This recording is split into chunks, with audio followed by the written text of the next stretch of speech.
I've alluded to this already, but a central feature as well of anthropology is that we take a very comparative approach. We compare across cultures. And what I mean by that is not like compare to see which one's cooler than the other or something like that. But what I mean by that is look at many cultures to try to figure out our theories, our ideas about humanity, right? If we're trying to think of, for example, how societies handle the issue of gender and how they think about gender roles and gender expressions, it is helpful to consider not just modern American society, much less, or to not just consider modern American society, but consider societies all across the globe to come to our conclusions, because it may be the case that if we were to only look at one society, we're looking at specifically how that group of people has thought about gender that may not be reflected across the world. A good example of that is Margaret Mead, who wrote Sex and Temperament in Highland New Guinea. She did research with 3 different New Guinean communities and found that they each had very different understandings of the roles that should be played by men and women in their societies. In one, everybody was rather aggressive, whether they were male or female. In one, everybody was rather gentle and passive, whether they were male or female. And in one, there was kind of an inversion of 1950s US gender roles, which is the perspective Margaret Mead was writing from. She noted that the way that males acted in that society was the way that in 1950s America, women were typically expected to act. So by comparing across cultures, Margaret Mead was able to make an observation about the fact that although there are definitely features that show up in society over society about things like gender roles, definitely patterns we can see. At the same time, we can definitely see that there is a cultural influence there as well in terms of how gender is constructed in different societies. So you see anthropologists then going to, far off exotic locations like Papua New Guinea, where a lot of foundational work's been done, places like Brazil. Also, exotic locations like an ice cream shop in upstate New York. That's where I was doing fieldwork one time because it allowed me to study tourism and environmental views and spiritual views among religious tourists that were visiting a small town called Palmyra, New York. So it was a really good ice cream shop, by the way. Stop by if you ever get a chance. It's great ice cream. So we want to study all the different societies. Are we ever going to study all of them? Probably not, especially because new social groups are being formed all the time, especially in the internet age. New TV show or a new game comes out, and suddenly there's a whole sort of fandom community that conglomerates around it and kind of makes its own subculture. So we'll probably never study all cultures, but we try to study many, many, many of them to understand with human beings what's the stuff that's really hardwired in, that's fundamental human nature, and what's the stuff that varies, that's different. Right? And why is it different in different places? What's the pattern there? Why is it that some societies are monogamous and some societies allow polygamy? Why is it that some societies are really hyper-focused on individual well-being and some societies are really focused on collective well-being and some societies are kind of a mix of the two? We try to study all the human societies to come to those kinds of conclusions and see the patterns. Because we want to avoid what Heinrich Heine and Norenzayan, 3 psychologists, talk about. They talk about the weirdest people in the world. They talk about the fact that sometimes we, in the social sciences, have done a lot of research with groups that are weird, and that's an acronym for Western, Educated, Industrialized, Rich, and Developed. So basically what we sometimes think of the first world, but more specifically as like industrialized areas within the first world, and more specifically, sometimes researchers have done a lot of research, for example, studying the economic behaviors, for example, or the power-seeking behaviors specifically of college students, because that's an easy sort of group of volunteers for research studies. And although that may be the case, are we really getting an accurate sample of all of humanity if we're mainly surveying American college students? Of course, a lot of studies aren't like that, but the point is we need to broaden our focus to really see the patterns across the globe. Let me give you an example of where that's relevant.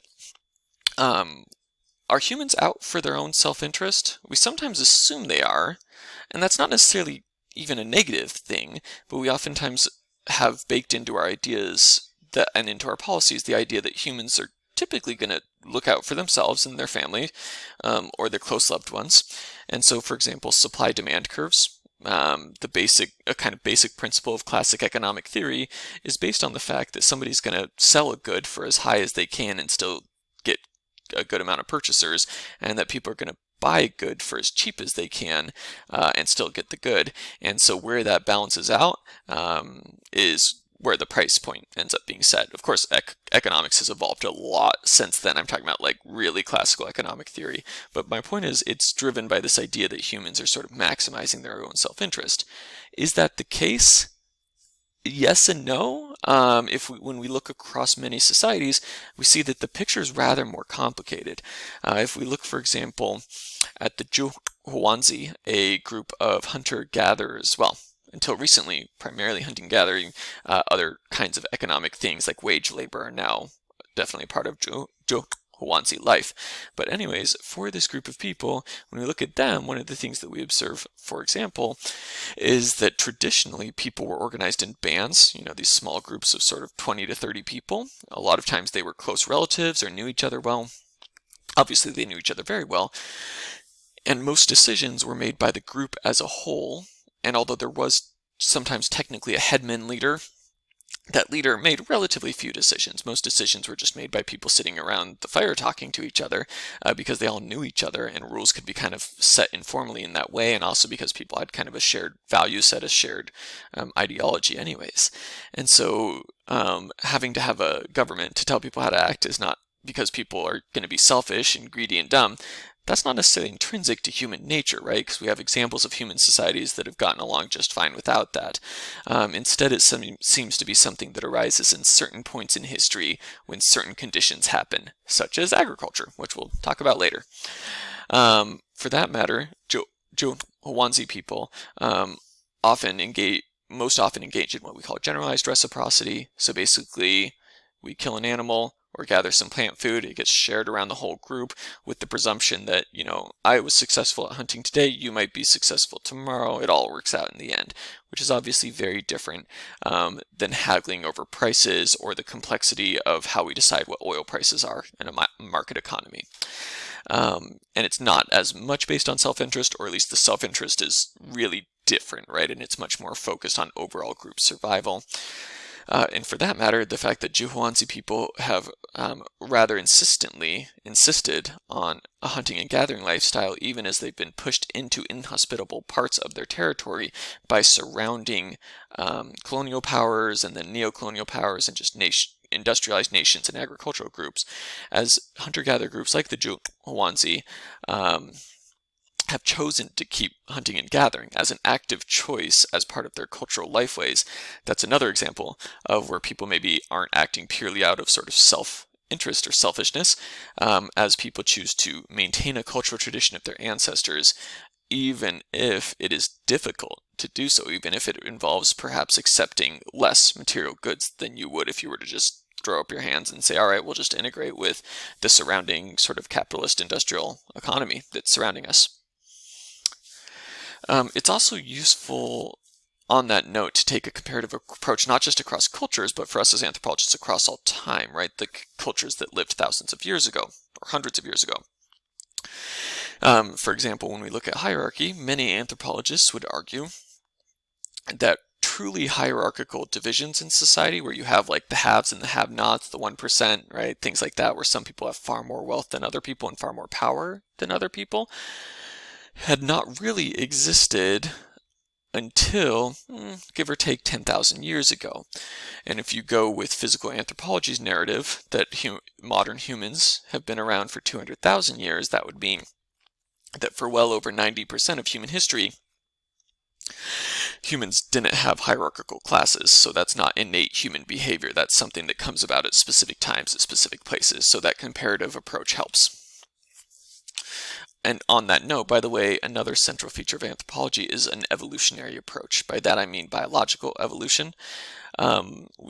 Generally speaking, anthropology focuses on Homo sapiens as a type of primate, a type of great ape, which has resulted from evolution and has a variety of other close relatives, and that we can learn about humanity by looking at, for example, skeletons of Homo neanderthalis or Homo heidelbergensis. Or for that matter, living close genetic relatives such as chimpanzees or bonobos. That all of that would make sense from an evolutionary perspective. Specifically, anthropologists tend to think of evolution as very biocultural, and what I mean by that is that biology and culture shape each other in complex ways. We'll talk about this later in the semester, but a good example of that is lactose tolerance. So in some parts of the world, lactose tolerance is extremely common, such as parts of Northern and Western Europe, Russia, a lot of parts of the US.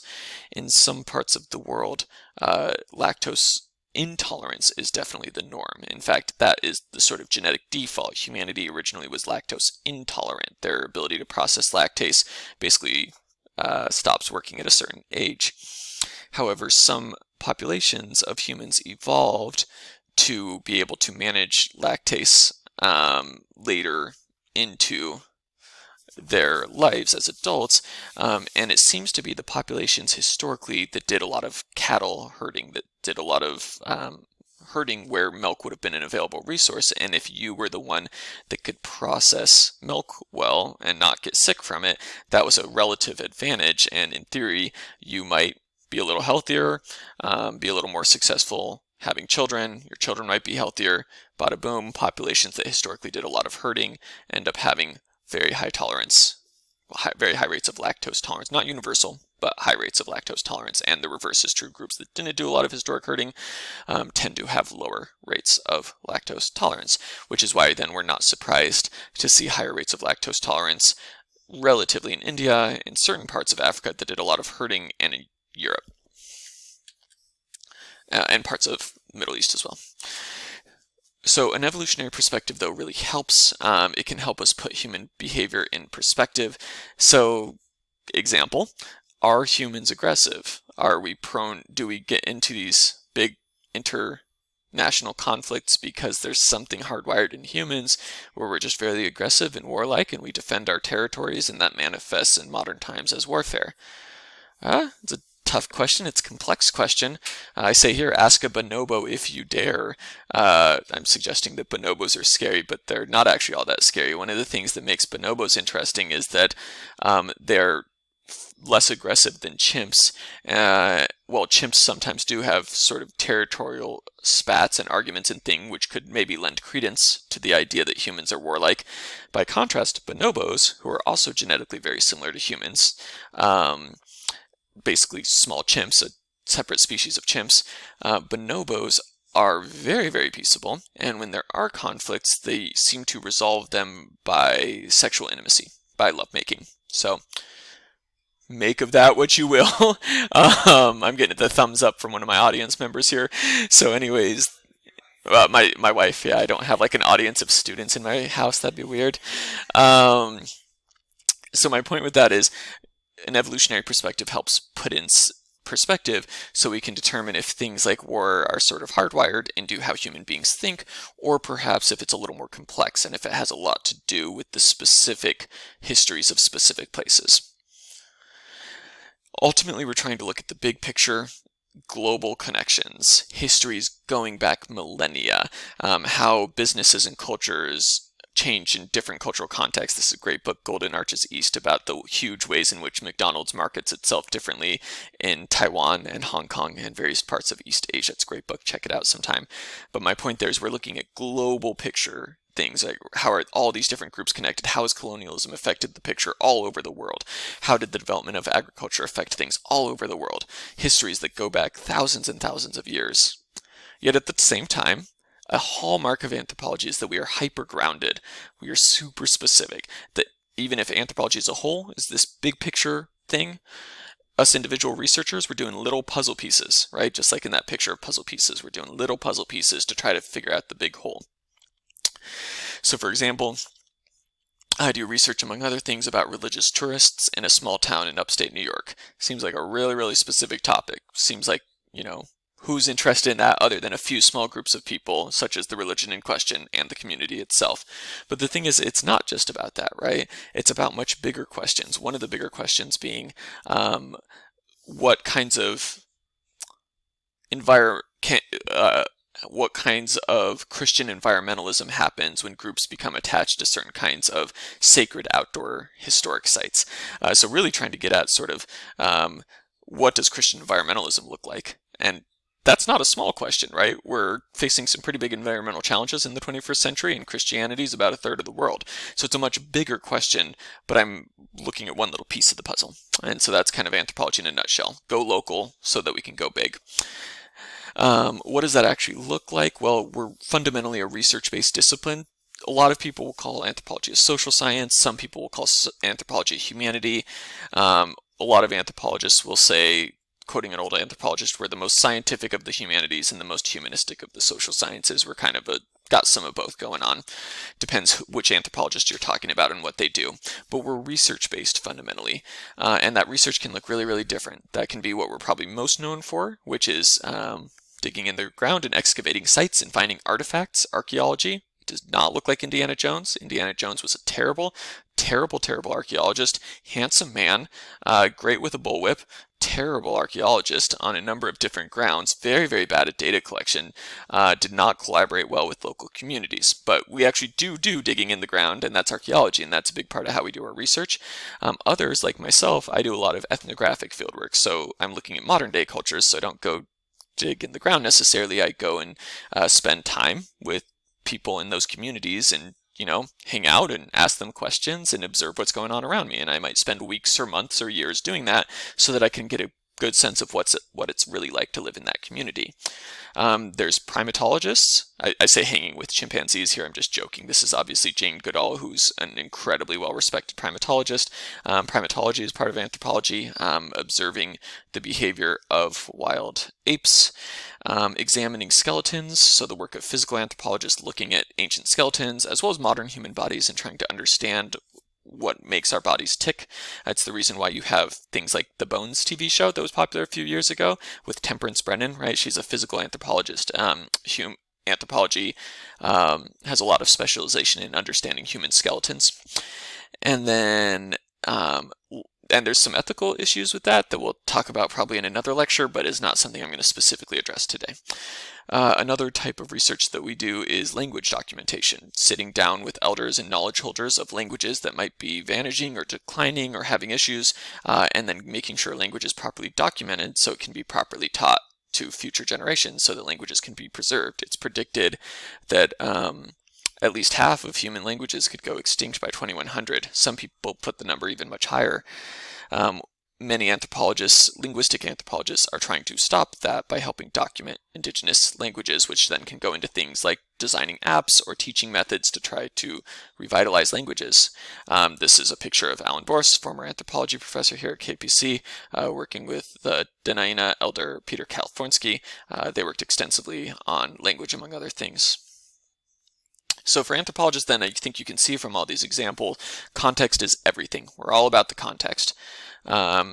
You want to make an anthropologist mad? Say something about a culture without giving context. They'll get really mad, and they'll stroke their goatees aggressively if they have a goatee. Or if not, then they'll adjust their blazers aggressively. Anyways, we have 4 fields of anthropology then. We kind of were just talking about that a second ago with those examples of research, and so I'd like to briefly address those now, although it's really going to be more the topic of next week. So there are 4 fields of anthropology. That is the case in America, or sorry, in the United States. That is the case in much of Canada. That's not so much the case in a lot of other countries. In other countries you might see, like, for example, anthropology lumped in with history or different things, but we're in the United States here. We're going to focus on how we do anthropology here. There's 4 kind of different types of anthropologists. One is archaeology, the folks that are doing excavations, working with communities, trying to better understand the past. Biological anthropologists covers a lot of ground. That's people that are digging up bones from Neanderthals, but that's also people that are measuring the health and well-being of populations that are under food stress here in modern times, as well as folks like Jane Goodall doing primatology. Linguistic anthropology, what they do is kind of right there in the name. They study languages. And then cultural anthropology, and as you can guess, there's a lot of overlap here because culture and language overlap a lot, but cultural anthropologists look at different cultures, specifically modern day cultures, do things like go and interview people that are still around rather than archaeology looking at cultures from thousands of years ago or sometimes actually much more recent. Sometimes you have historic archaeology that's looking at something that happened 50 years ago. But generally speaking, archaeology is more past focused. Cultural anthropology is looking more at the cultures of today. Or I should say the cultural stuff going on today, because archaeology is often looking at cultures of today, but what they were up to a while ago. So that's the four fields of anthropology in a nutshell. Most anthropologists are specializing in one or at most two, occasionally more. I mainly do cultural and anthropology. I do some linguistic anthropology. I have a toe in the archaeology world as well, but we can talk. I can bore you with that another time.